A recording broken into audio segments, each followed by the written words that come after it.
Roy Suryo terjerat dengan pasal 32 dan 35 Undang-Undang ITE yang memiliki ancaman hukuman 9 tahun dan 12 tahun penjara. Itu yang disampaikan oleh pengacaranya Pak Jokowi dalam debat di salah satu acara televisi. Menjadi menarik di sini teman-teman.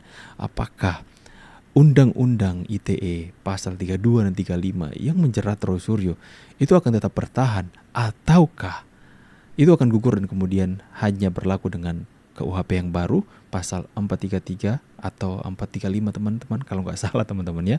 Karena mengikuti jalannya kasus ini saya jadi perlahan-lahan belajar soal pasal-pasal teman-teman. Halo semuanya, selamat datang kembali di channel ini. Jumpa lagi dengan saya Vicky Himpong. Semoga kalian semuanya selalu dalam keadaan yang sehat. Kita akan segera membahas dan membuka ruang diskusi publik terkait dengan informasi dan berita-berita yang hari ini sudah beredar viral di sosial media maupun media mainstream. Tanpa perlu banyak basa-basi, kita akan segera untuk bahas bersama-sama. Praduga tak bersalah. Ya, jadi sampai hari ini belum ada yang dinyatakan bersalah.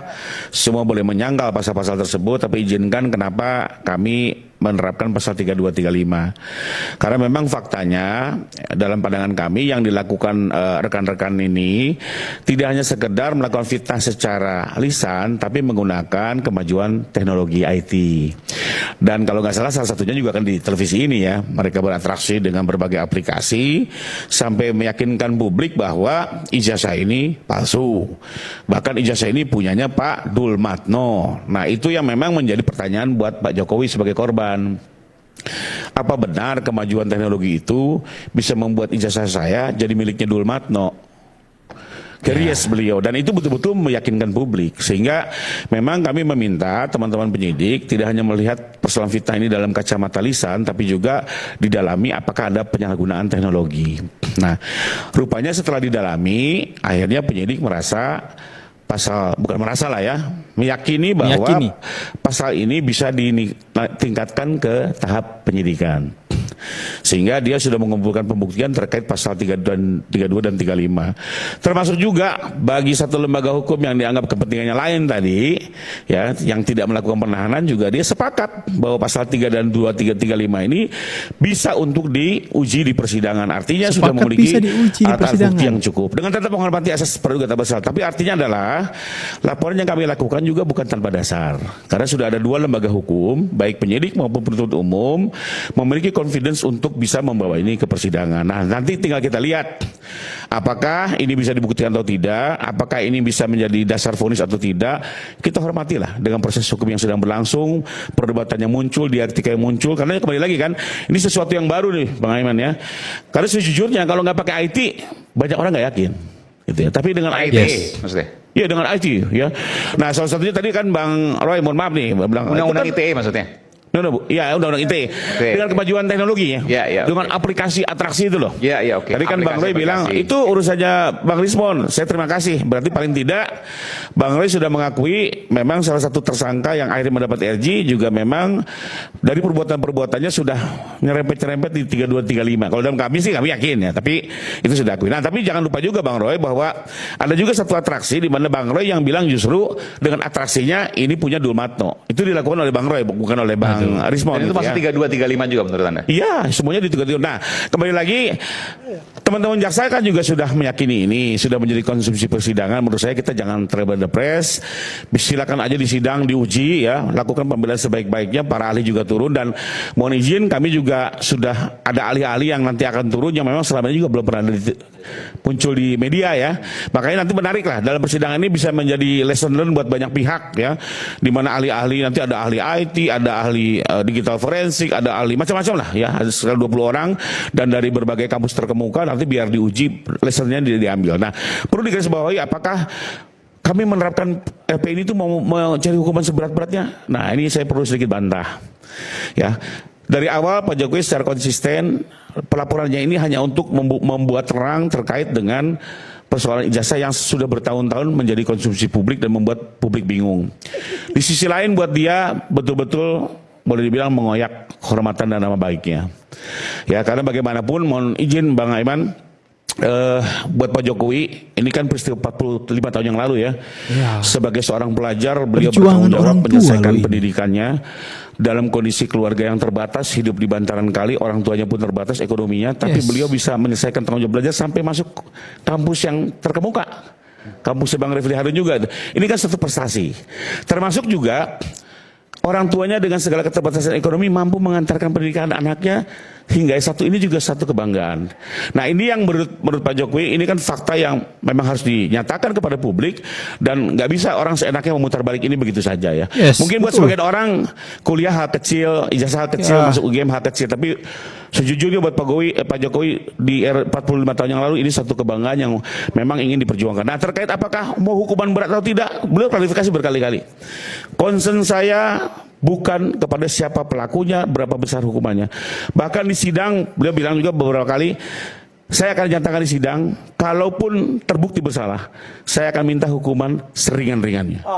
Ini concern beliau. Dan ini bukan hanya Om Do, Bang Gimana Roy. caranya? Sorry ya, ini bukan Bang Roy, bukan Om Do. Kita saksikan sendiri di penyidikan, beliau kasih RG kok kepada tersangka yang paling, saya kalau kalimat saya paling kasar dan paling keras sekalipun, Yes. Pak Rismon dikasih RG. Artinya bukan itu yang dia cari. Dia bukan menang kalau orang masuk penjara. Nah, jadi jangan pernah khawatir dengan pasalnya. Kebetulan pasalnya berat. Tapi nanti kita lihatlah. Waktu akan menjawab. Apakah itu yang dituju oleh Pak Jokowi? Bentar gini. Ini kan 12 tahun. Gimana kemudian nanti ketika persidangan berjalan lalu Pak Jokowi bisa mempengaruhi pasal tersebut hukumannya? Bang, hari ini KUHP yang baru. Nah, ini biar Oke, ya. silakan. Salah satu keistimewaan KUHP yang baru itu orientasinya tidak lagi pemenjaraan, Bang.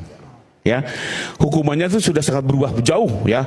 Hukuman percobaan, hukuman kerja sosial, ada juga plea bargaining, ya, permintaan maaf. Ini semua bisa berubah bentuk pemidanaan. Jadi ancamannya 5 tahun ya, bisa. jadi tidak serta merta bahwa wah ini harus hukumannya berat segala macam, enggak juga. Ya, ini tergantung nanti hakim bagaimana memutusnya. Jadi itu kembali lagi ke kewenangan hakim dan Domain Pak Jokowi di sini di mana? Apakah bisa mempengaruhi pemaafan? Dan itu bisa sebagai korban mempertimbangkan nggak bisa hakim ditanya.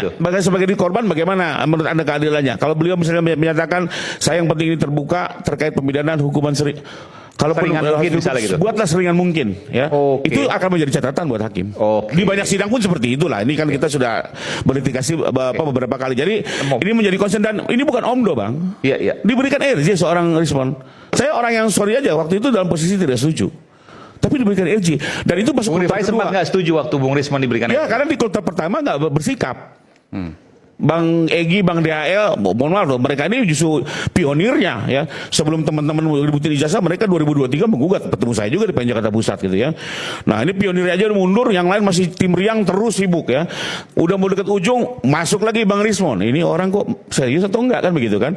Tapi ya kembali lagi Pak Jokowi begitu legowonya.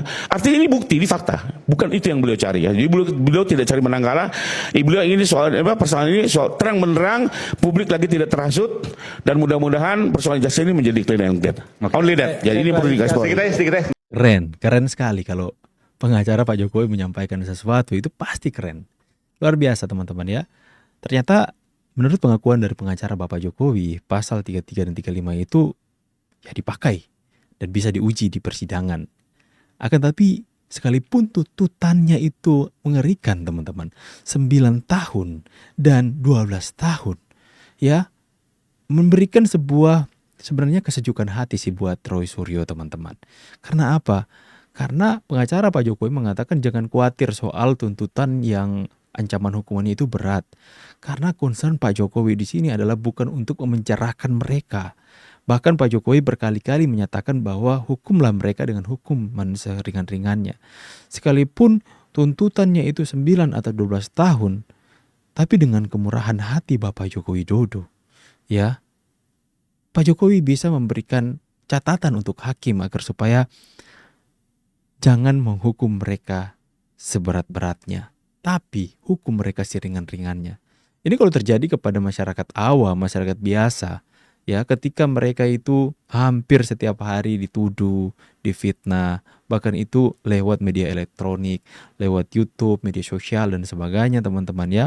Ketika dirinya hampir setiap hari direndahkan, dihujat, itu pasti kalau manusia awam, masyarakat awam ya pada umumnya ataupun saya pribadi ketika itu masuk dalam persidangan, mereka akan meminta, Pak Hakim, saya sudah beberapa tahun ini dihina sehina-hinanya, hukum mereka seberat-beratnya.